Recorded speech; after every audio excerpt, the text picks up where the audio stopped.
Yang pertama, pilihlah model yang bersedia untuk dipotret.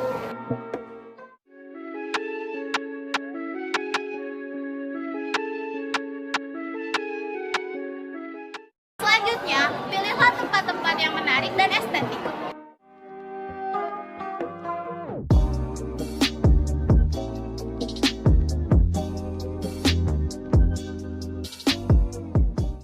Selanjutnya, lakukan sesi pemotretan.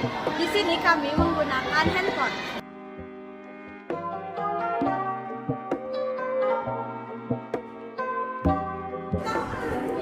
Berikutnya, edit foto pada aplikasi Lightroom. Jika aplikasi belum terinstall, aplikasi dapat diinstal terlebih dahulu pada aplikasi Play Store. Jika aplikasi Lightroom sudah terinstall, buka aplikasi Lightroom. Kemudian, pilih di folder mana foto akan diedit. Lalu, untuk menambahkan foto, klik icon gambar di pojok kanan bawah. Setelah itu, klik dari mana foto akan diimport. Untuk lebih jelas lagi, simak video ini. You're listening to Rethany.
selesai, klik 3 titik pojok di kanan atas, lalu simpan ke perangkat dan pilih kualitas tertinggi.